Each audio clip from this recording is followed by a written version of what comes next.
Assalamualaikum warahmatullahi wabarakatuh.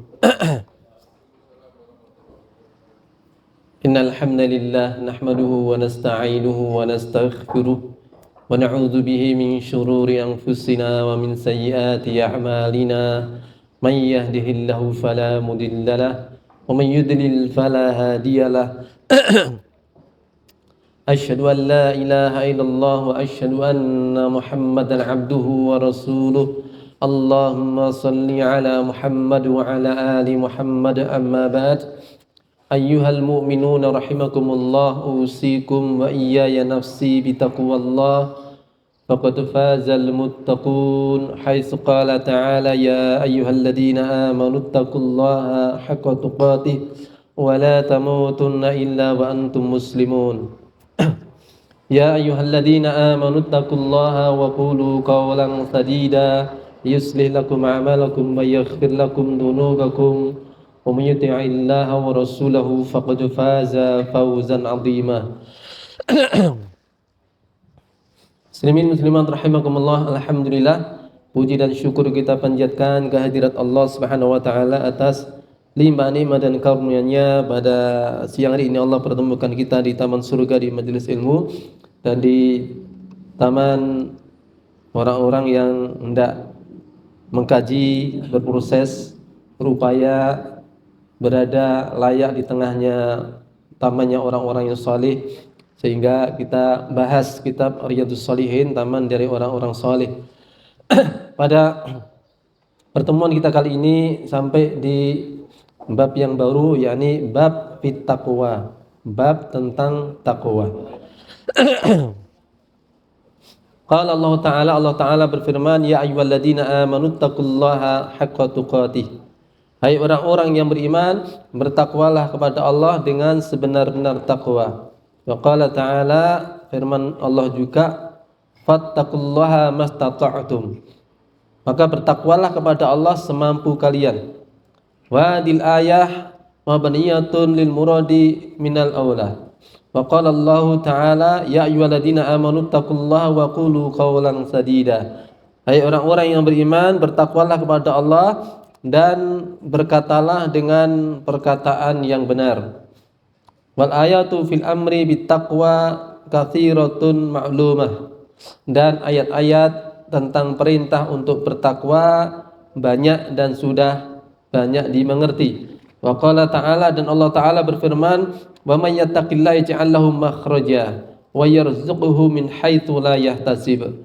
Dan barang siapa yang bertakwa kepada Allah, maka Allah akan memberikan baginya jalan keluar, wa yarzuqhu min haitsu la yahtasib, dan akan memberinya rezeki dari arah yang tidak disangka-sangka.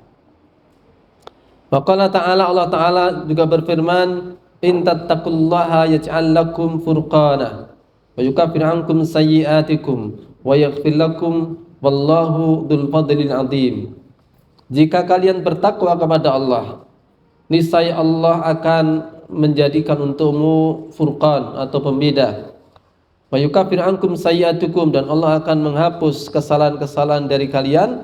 Wa yaghfir lakum, dan akan mengampuni kalian. Wallahu dzul fadlil 'adzim, dan Allah memiliki karunia yang agung. Wal ayatu fil babi katsiratun ma'lumatun. Ayat-ayat di bab ini sangat banyak dan sudah banyak dimengerti.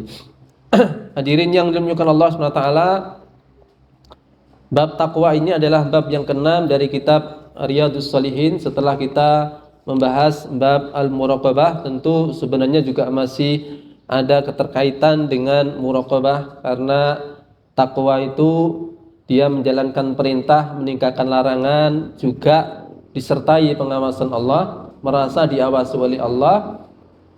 Baik perintah-perintah itu sifatnya dalam kesendirian maupun dalam keadaan terang-terangan, pun juga namanya kemaksiatan yang harus dihindari itu sesuatu yang bisa saja itu dalam keadaan ramai ataupun dalam keadaan tersembunyi.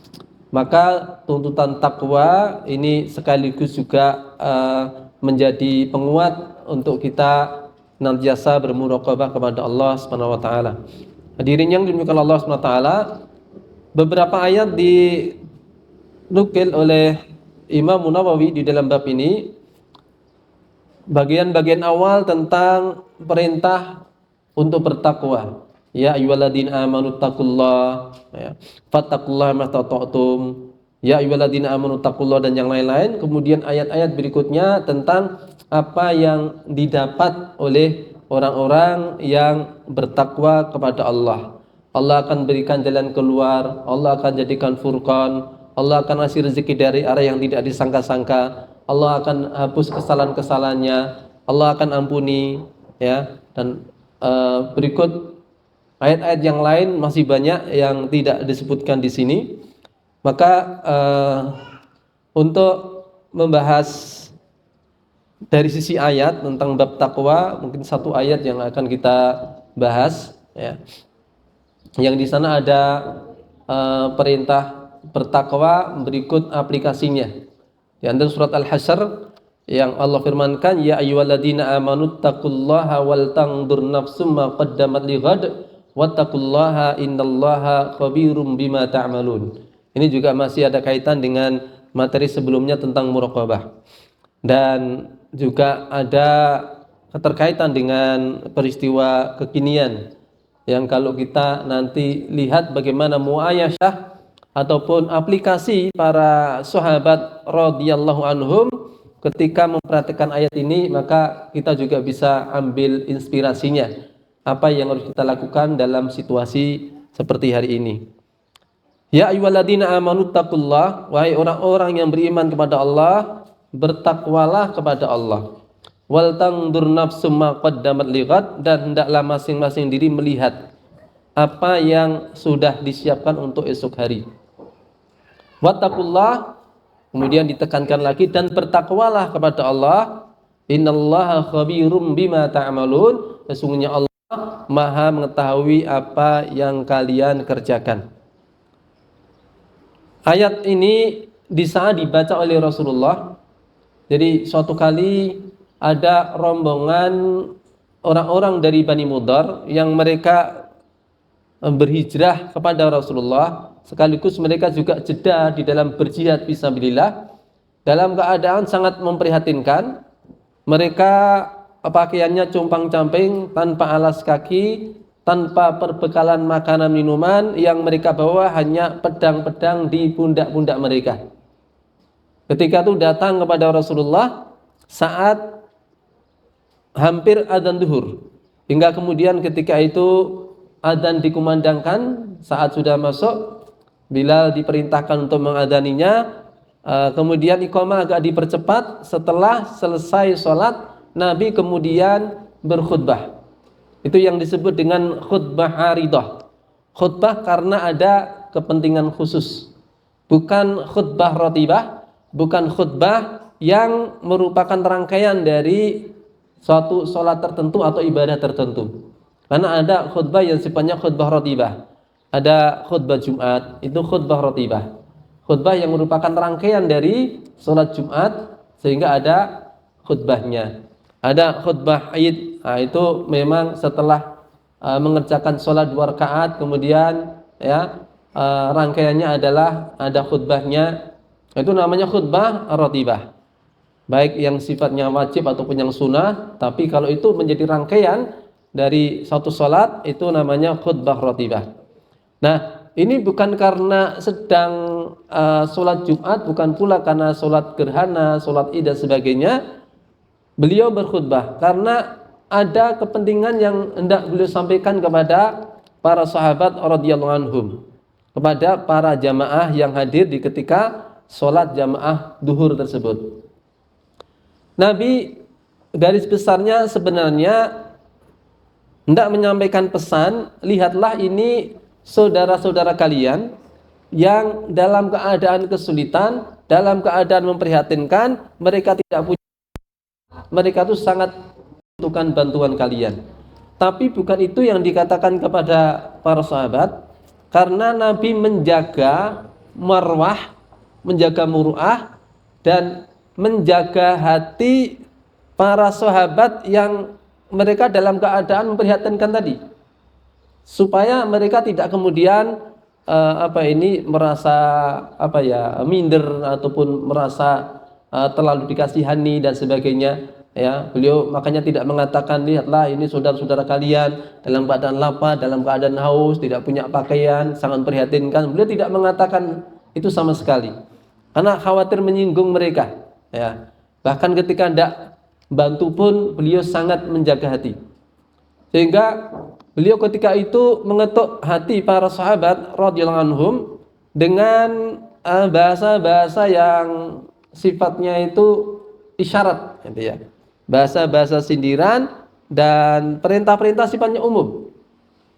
Sehingga memang butuh waktu untuk kemudian para sahabat mengerti apa yang dimaksud oleh Rasulullah.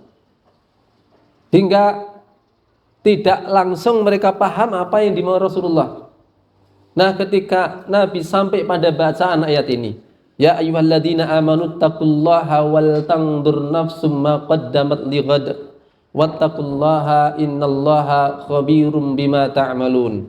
Hai orang-orang yang beriman, bertakwalah kepada Allah dan hendaklah masing-masing diri melihat apa yang sudah disiapkan untuk esok hari, untuk kehidupan setelah mati. Dan bertakwalah kepada Allah, sesungguhnya Allah Maha mengetahui apa yang kalian kerjakan.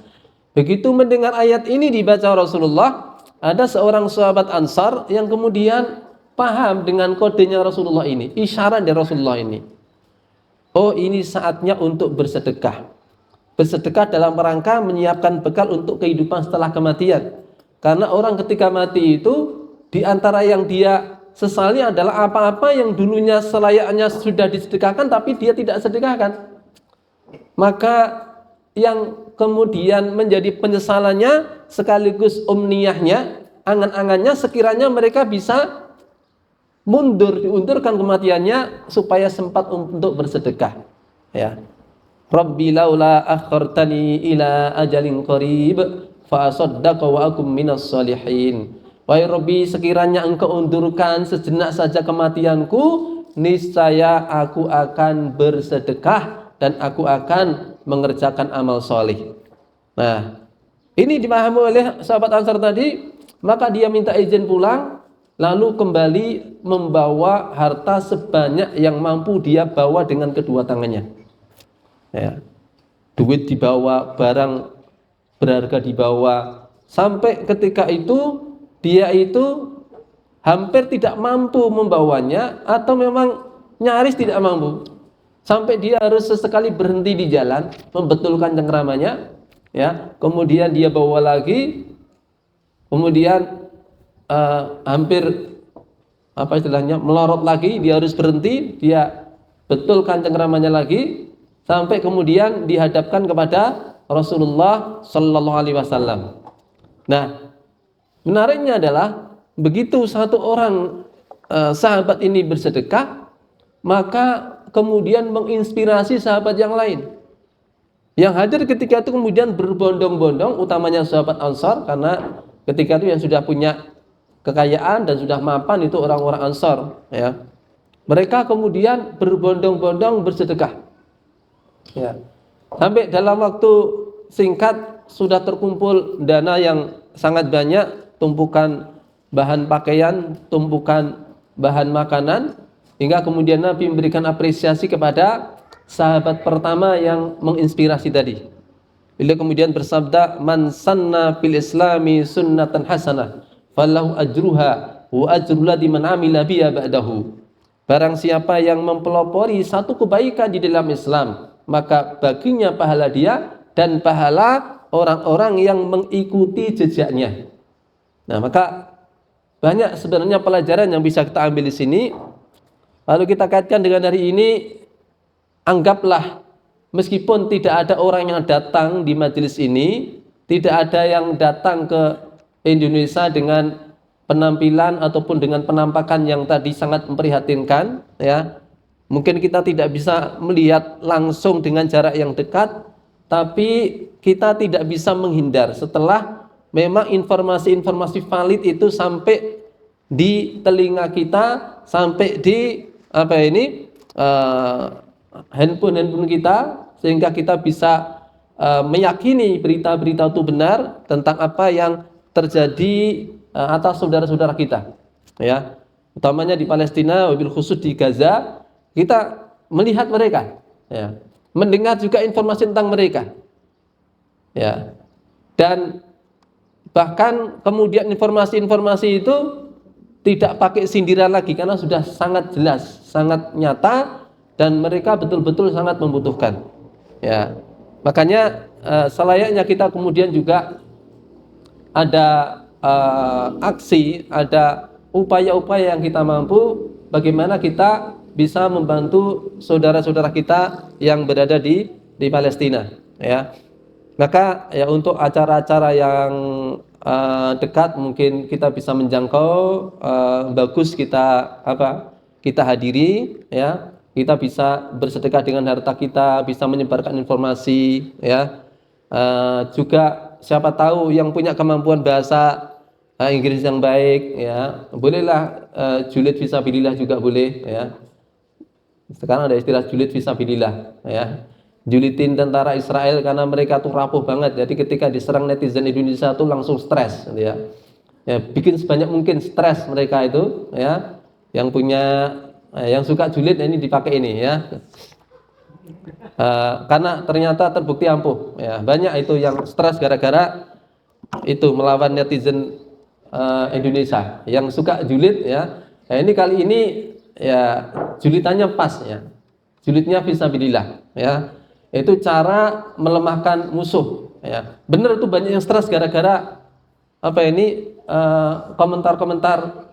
Jadi ada sekitar 50 akun tentara Israel itu dibagi-bagi oleh netizen Indonesia, kemudian silahkan dikeroyok, betul-betul dikeroyok itu, sampai pemilik akunnya pada stres, gitu ya.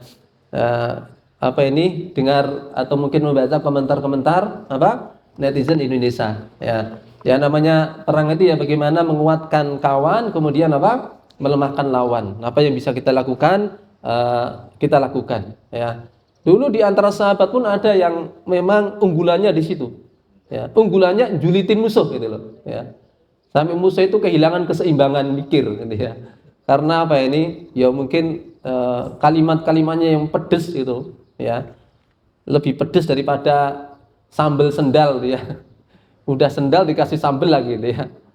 Nah, itu sampai membuat mereka kelimpungan juga, ya. Hadirin yang demikian Allah SWT, ala kulli hal, apa yang bisa kita mampu lakukan untuk menguatkan saudara-saudara kita, membantu saudara-saudara kita, dan sekaligus jika memang mampu untuk melemahkan musuh, maka kita lakukan, ya, sebagai bentuk, ya, seharusnya reaksi kita bagaimana tatkala ada sesuatu yang kita lihat berita-beritanya, kemudian diingatkan akan takwa kepada Allah, ya, hubungannya dengan apa yang sedang terjadi. Ya ayyuhalladzina amanu taqullah, hai orang-orang yang beriman, bertakwalah kepada Allah. Dan hendaklah masing-masing diri itu melihat, ya, apa perannya dalam peristiwa seperti ini, perannya apa, ya. Kalau kemarin Profesor Muraweh, ya, ketika di IPA Tulung kemarin bilang begini, ya, kalian tidak usah mengkhawatirkan Palestina, aman insya Allah, ya. Insya Allah Allah akan tolong, ya. Takutlah kalian akan diri kalian sendiri, ya. Kepikir dong apa gitu loh, ya. Kalau dengan atau tanpa kalian, insya Allah Allah akan tolong mereka, ya. Allah akan tolong mereka. Cuman masalahnya kita ini ada peran atau tidak, ya. Nah, hadirin yang dimuliakan Allah SWT, kalimat wal tangdur nafsu ma qaddamat lighad, ya, setelah adanya perintah takwa itu sebenarnya merupakan dzikrul khas ba'dal am, penyebutan yang khusus setelah penyebutan yang umum. Perintah umumnya bertakwa kepada Allah, kemudian perintah khususnya supaya melihat bekal setelah kematian, yang padahal menyiapkan diri untuk hidup setelah mati itu bagian dari definisi takwa, ya. Ada beberapa definisi takwa, mungkin yang sudah kita sampaikan adalah apa yang dikatakan oleh Hasan al-Basri, pernah kita bahas, yakni imtithalu amrillah wastinabu nawahihi, melaksanakan perintah Allah dan meninggalkan larangannya. Ya. Kemudian ada juga pengertian dari Tolak bin Hubaib. Mana takwa adalah an ta'mala bi ta'atillah ala nuri minallahi tarju thawaballah wa an tatruka maksiatallah ala nuri minallah takhafu iqaballah. Takwa adalah engkau melaksanakan perintah Allah. Arabnya tak pelan-pelan ketika nyatet ya. Apa tadi? Takwa adalah an ta'mala bi ta'atillah ala nuri minallah tarju thawaballah. Engkau mentaati Allah atas dasar petunjuk Allah dengan mengharap pahala Allah. Ini definisi takwa yang pertama. Yang kedua, wa antatruka maksiatallah ala nuri minallah takhafu iqaballah. Kamu tinggalkan kemaksiatan kepada Allah berdasarkan petunjuk Allah karena takut adab Allah. Ini definisi takwa dari Tolak bin Hubaib yang insya Allah kita sudah jelaskan di kesempatan yang lalu. Maka ini nyambung sekaligus pembahasan ayat ini. Definisi takwa atau ini mungkin pasnya aplikasi takwa sebagaimana disebutkan oleh Ali bin Abi Thalib radhiyallahu anhu, Amirul Mukminin. Beliau mengatakan at-taqwa, takwa itu ada 5. 1, al-khawfu minal jalil. Yang kedua, wal amalu bitangzil. Yang ketiga, wasyukru alal jazil. Keempat, waridha bil qalil. Kelima, wal isti'dadu liyaumir rahil. Pertama, takwa itu adalah al-khawfu minal jalil. Takut kepada Allah yang Maha Agung. Inti takwa itu sebenarnya takut. Ittaqullah maksudnya adalah takutlah kepada Allah. Karena kamu takut pada Allah, maka kalau ada perintah kerjakan, kalau ada larangan tinggalkan. Ini definisi takwa yang pertama, takut kepada Allah. Selainnya orang yang dia takut kepada Allah, maka menjadikan perintah dan larangan Allah itu sebagai patokan, sebagai barometer. Sebagai patokan, sebagai barometer. Bahwa apapun yang bertentangan dengan perintah Allah, maka dia berani mengambil risikonya, karena dia mengutamakan Allah. Maka orang kalau sudah takut kepada Allah, yang dia takuti hanya Allah, maka dia tidak akan takut kepada siapapun kecuali kepada Allah. Wala yakhafuna laumata laim. Bahkan dia juga tidak takut celaan dari orang-orang yang suka mencela. Maka termasuk ketika dibully macam-macam itu tidak ngefek kalau orang-orang dibully karena ketaatannya itu nggak ngefek. Wala yakhafuna laumata laim. Tidak takut celaan dari orang yang suka mencela. Tidak jatuh dengan nyinyiran orang yang suka nyinyir. Nah, tapi yaitu ketika memang berada di atas kebenaran. Kalau salah ada kritikan, kemudian diterima, kemudian memperbaiki diri. Tapi kalau itu sudah jelas sesuatu kebenaran, dia tidak kemudian menjadi jatuh hanya karena dinyinyirin orang atau mungkin dicela oleh banyak orang. Ini yang pertama, al-khawfu minal jalil. Yang kedua adalah wal amalu bitangzil. Wal amalu bitangzil, mengamalkan at-tangzil. At-tangzil adalah Al-Qur'an. Mengamalkan Al-Qur'an. Ini sudah otomatis kalau makna takwa itu melaksanakan perintah dan meninggalkan larangan, sementara perintah dan larangan Allah itu adanya yang awal adalah di dalam Al-Qur'an, kemudian di dalam As-Sunnah. Makanya pun juga meskipun di sini disebut at-tangzil, Nabi juga menyebutkan Allah berikan kepadaku Al-Qur'an dan yang semisalnya, yakni Al-Qur'an dan As-Sunnah.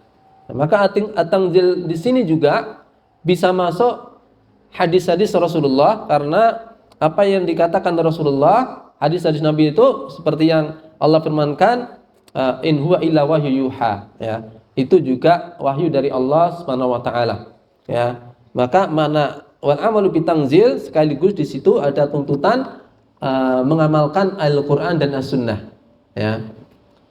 Nah, itu merupakan definisi atau aplikasi takwa yang kedua. Ya.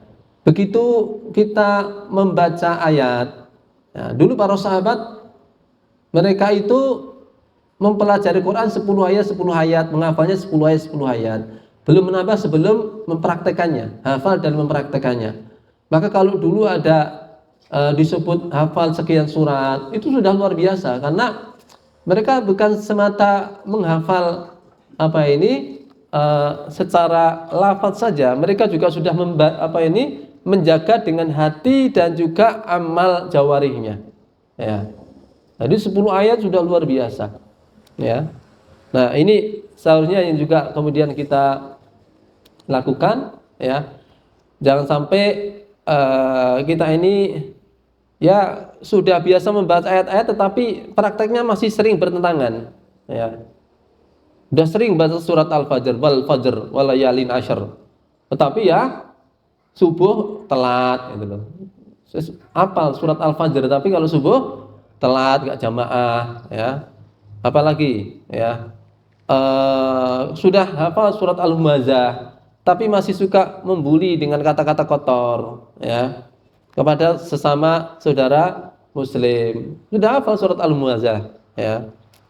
Begitupun sudah hafal surah Al-Hujurat atau sudah membaca surah Al-Hujurat, tapi adab-adab sama muslim, ya, masih belum baik, ya. Di sana padahal disebutkan adab-adab yang sangat banyak. Nah, itu begitu kita baca ayat sebisa mungkin kemudian kita praktekkan, ya. Makanya kalau kita pernah belajar bagaimana Ahnaf bin Qais begitu membaca ayat laqad anzalna ilaikum kitaban fihi dzikrukum afala ta'qilun. Sungguh kami telah turunkan sebuah kitab yang di dalamnya ada cerita perihal kalian, maka apakah kalian tidak berakal? Begitu beliau membaca itu, maka sejak itu beliau kalau membaca ayat Quran selalu kemudian dijadikan sebagai cermin, ya. Dia misalnya baca kanu qalila minal laili ma yahja'un wa bil ashari hum yastaghfirun. Dilihat, saya sudah masuk di level ini belum? Saya sudah termasuk di dalam ayat ini belum? Ya, baca ayat lain lagi, begitu pula. Ya, saya sudah mengerjakan ini belum? Oh, ini perintah, saya sudah kerjakan belum? Oh, ini larangan, saya masih terjerumus di dalamnya atau sudah bebas darinya? Selalu dijadikan sebagai cermin, ya. Karena Al-Quran itu bahwa dia berpahala dengan membacanya, iya, tetapi asli tujuan hakiki diturunkannya Al-Quran sebagai petunjuk, ya, hudalil muttaqin, sebagai petunjuk bagi orang yang bertakwa. Namanya petunjuk, rambu-rambu itu untuk diikuti, kemana arahnya itu yang harusnya diri kita mengarah, ya, di rules, di garis yang telah Allah tetapkan untuk kita. Wal amalu bitanzil. Yang ketiga, sebelum yang ketiga, yang pertama tadi apa? Takut kepada Allah. Kedua, mengamalkan at-tanzil, ya. Yang ketiga, wasyukru alal jazil, bersyukur atas nikmat yang melimpah. Karena ada kalanya nikmat itu datang kadang-kadang lebih dari yang dibayangkan, ya. Atau apa yang direncanakan sepenuhnya tercapai, gitu ya. Mentargetkan sekian, ternyata sekian tercapai 100% dari yang ditargetkan. Kadang-kadang malah ada lebihnya. Ya, itu saat-saat di mana apa? As-syukru 'alal jazil, ya. Meskipun ada orang-orang yang bisa jadi dilihat oleh orang lain dia sepertinya orang yang kekurangan, tapi dia merasa mendapatkan banyak nikmat, ya. Bisa jadi, maka dia menggunakan ini asyukru alal jazil, ya. Karena ya tingkat kebutuhan orang-orang itu beda-beda. Kemudian juga lebih-lebih tingkat syukur orang dengan satu dan yang lain juga berbeda-beda. Ya. Tapi ala kulli hal ketika seseorang merasai di mana nikmat melimpah itu mengarah kepada dirinya, maka hendaklah dia bersyukur kepada Allah. Ya. Kalau ditanya kabarnya pun, maka ada redaksi tambahan selain alhamdulillah. Dia mengatakan alhamdulillah bi ni'matihi tatimmus shalihat. Segala puji bagi Allah yang dengan nikmatnya kebaikan menjadi sempurna. Ya. Jadi kalau ada yang ditanya kabar, jawabnya seperti itu, ini berarti lagi bunga hati nih, gitu ya. Apa yang lagi kelegan itu loh. Ya. Ya kot kabar kot. Alhamdulillah bi ni'mati tatimmus shalihat. Berarti lagi kelegan, ya. Ya. Dapat rezeki nomplok mungkin, ya. Setidaknya tutup target lah, ya. Itu mengatakan kalimatnya alhamdulillah bi ni'matihi tatimmus shalihat, ya. Iku kudu diapalke, ora diapalke kapan ngucapke, ya. Nek ora apal gak diparingi orang ngucap menikuwi, dadi ra diparingi, ya. Nek arep diparingi ra iso ngucapke ngono, ya. Coba dihafalkan. Alhamdulillah bi ni'matihi tatimmus shalihat. Alhamdulillah bi ni'matihi tatimmus shalihat. Nah, ketika kita bersyukur, lalu kita menyadari bisa bersyukur, kita syukuri lagi. Wah, itu kesempurnaan syukur, ya. Jadi bersyukur karena dia bisa bersyukur itu adalah atamus syukur, ya. Syukur yang paling sempurna, ya. Karena makanya ucapan alhamdulillah itu Ibnu Qayyim al-Jauziyah mengatakan sekiranya seseorang diberi anugerah, diberi pemberian, yakni bumi berikut semua isinya, lalu dia mengatakan alhamdulillah, maka sungguh ucapan dia alhamdulillah itu lebih berharga, lebih bernilai daripada pemberian yang dia dapat tadi, ya. Jadi bumi dan seisinya itu memang luar biasa, ya. Tapi ketika dia bersyukur, maka syukurnya itu lebih berharga lagi dari apa yang dia dapatkan, ya. Makanya setiap kali kita mendapatkan sesuatu, ucapkanlah alhamdulillah. Supaya kita bisa bersyukur, maka perlu juga kita saling mengingatkan nikmat yang Allah berikan pada masing-masing kita.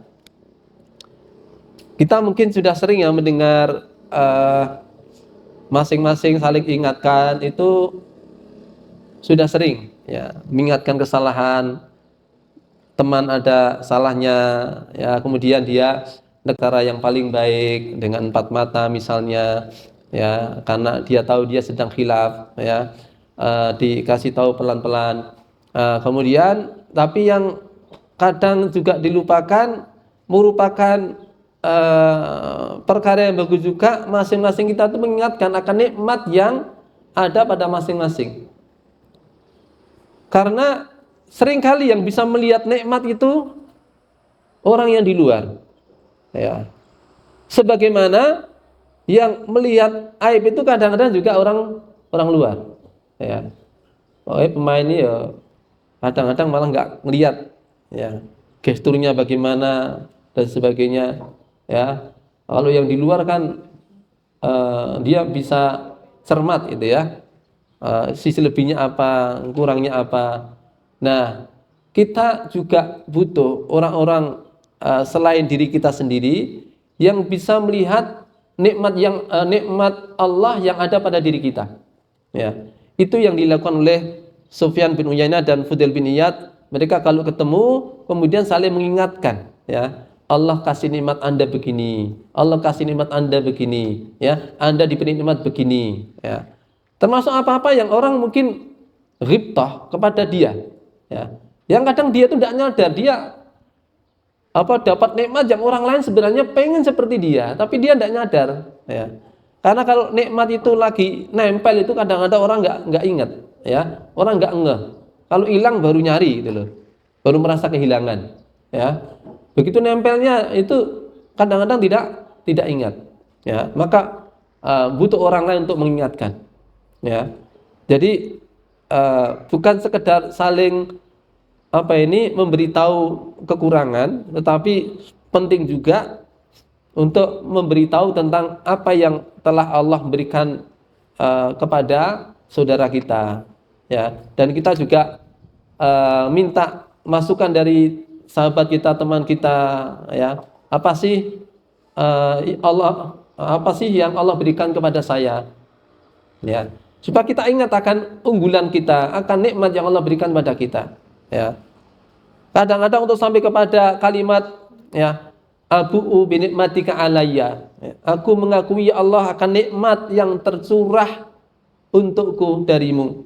Itu kadang-kadang memang butuh diingatkan orang lain, ya. Karena kadang-kadang ya itu, kalau kita ingat sendiri itu, yang diingat itu apa yang belum kita punya, yang sudah kita punya enggak kita ingat, ya. Nah, butuh orang lain juga di situ, orang lain yang bisa dipercaya. Makanya kalau persahabatan itu sampai ke taraf itu, ya, mengingatkan sebagaimana diingatkan kalau pas salah kita ditahan dari berbuat salah. Ketika punya unggulan, ya, bukan bermaksud memuji tetapi justru untuk mengingatkan, ya. Anda diberi nikmat Allah ini, maka jangan sia-siakan. Syukuri nikmat Allah yang ini, ya, supaya ditambah nikmatnya. Nah, itu diantara yang perlu kita lakukan. Wasyukru 'alal jazil, ya. Jadi bersyukur ketika mendapatkan nikmat yang banyak. Yang keempat, sebelum yang keempat, 1, 2, 3 harus hafal dulu. Apa tadi yang pertama? Takut kepada Allah. Bahasa Arabnya apa tadi? Ayo nyata tadi. Al-khawfu minal jalil. Al-khawfu minal jalil. Yang kedua? Wal amalu bitangzil. Mengamalkan at-tangzil. Yang ketiga? Wasyukru 'alal jazil. Syukur atas nikmat yang melimpah. Yang keempat adalah waridha bil qalil. Waridha bil qalil. Ridha atas pemberian yang sedikit, ya. Ya, ini maksud sedikit di sini ya tetap harus kita anggap banyak, tapi dengan pengertian ketika seseorang mendapatkan sesuatu yang tidak lebih dari apa yang dia targetkan, ya. Atau tidak mencapai apa yang diinginkan, ya. Yang dilakukannya adalah ar-ridha bil qalil, ya. Suatu yang harus kita kerjakan ya warahmatullahi, ketika kita berikhtiar, berusaha, itu memang harus optimal semampu kita, istitoah kita, semampu kita. Fa idza faraghta fansab wa ila rabbika farghab, ya. Apabila kamu selesai pada satu pekerjaan, hendaklah bersegera pada pekerjaan yang lain, kemudian hendaklah kamu berharap kepada Allah, ya. Nah, orang yang sudah berikhtiar dengan optimal, ya, kemudian dia pasrahkan hasilnya kepada Allah, karena hasil itu bukan lagi kewenangan dirinya, dia hanya bisa mengoptimalkan usahanya, dan pahala untuknya itu adalah seberapa kuat ikhtiar dia, ya. Adapun hasil dunia, nah, itu sepenuhnya kewenangan Allah, dan itu pasti Allah sudah pilihkan yang terbaik dari sisi jenis maupun takarannya. Itu sudah Allah pilihkan untuk kita yang terbaik. Meskipun yang terbaik dalam pandang Allah itu tidak selalu sama dengan apa yang kita inginkan. Karena kita itu selalu menginginkan hal-hal yang apa? Ya, yang kita inginkan sesuatu yang sesuai dengan nafsu kita, gitu ya. Sementara Allah itu ketika memberikan pada kita sesuatu yang paling kita butuhkan, paling cocok untuk kebutuhan kita, ya. Dan Allah yang paling tahu takaran yang tepat untuk kita. Ya, kita inginnya dapat semakin banyak harta. Padahal belum tentu makin banyak harta makin baik. Ya. Allah tahu takaran kita terbaik kondisinya itu ketika mendapatkan apa? Harta seberapa. Ya. Kadang orang itu ya nggak ngerti kenapa hartanya cuma segitu. Ya. Padahal ketika ditambah oleh Allah, ya, bisa jadi itu apa? Ketika diberi sesuai dengan yang diinginkan bisa jadi madarat untuknya. Seperti perumpamaan orang dia pakai beronjong, pakai sepeda ontel itu ya, dikasih muatan berapa kilo dari apa? Taruhlah sing ra dilarang apa? Lombok misalnya ya, sak beronjong ini dalam pikirannya ini ditambahi lagi makin bagus, tambah lagi makin bagus, ya. Dia lupa bahwasanya ya namanya pitontal itu nanti kalau dimuatin 1 ton ya gaglak ya, gaglak tahu ya? Itu gaglak, jungkel, guling, ya, delungup, ya, geblak, ya. Itu gaglak, jurung geblak itu gaglak sih, ya. Itu ada diksi sendiri-sendiri itu kalau di Jawa ya. Nah, artinya apa?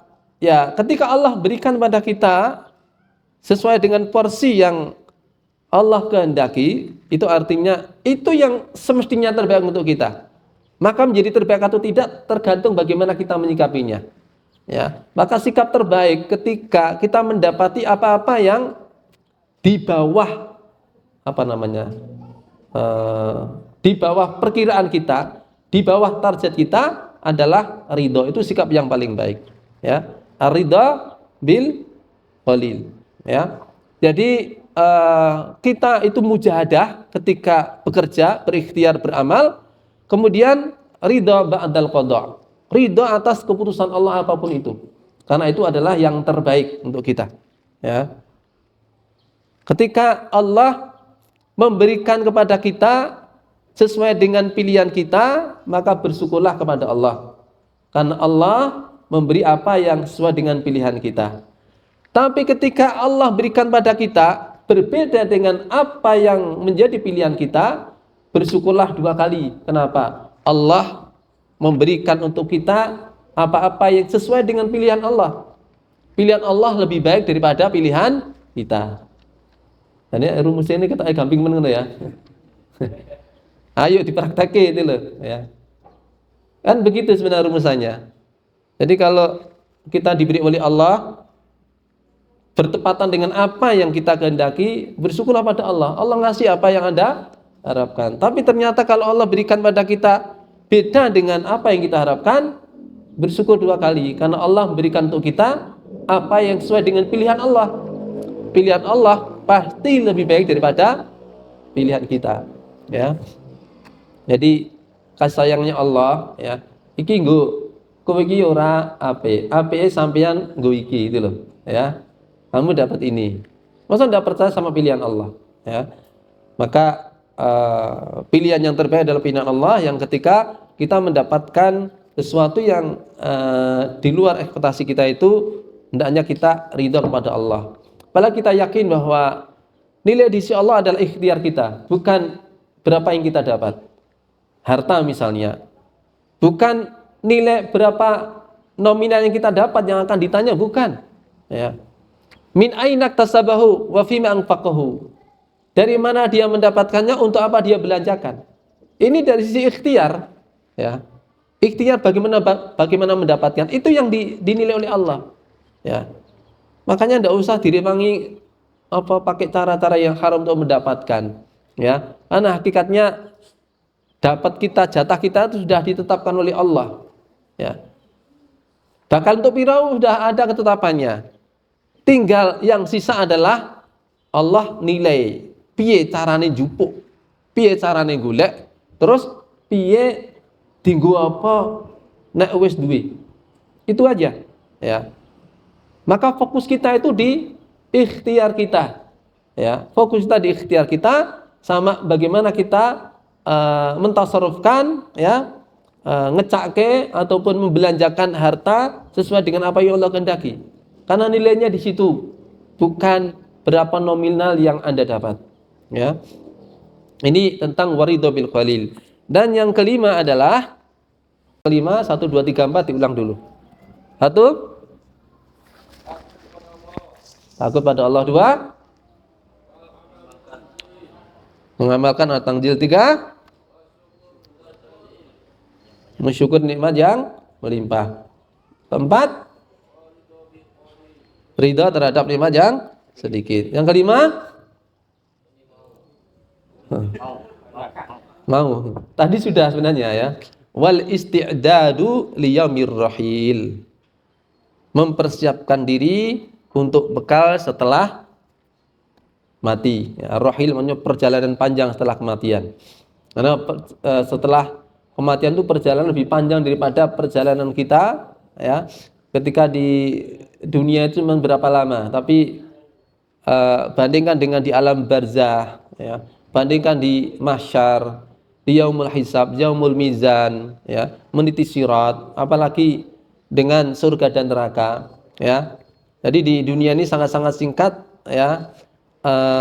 Kalau Allah berfirman, wa inna yauman inda rabbika ka alfi sanatin mimma ta'udun.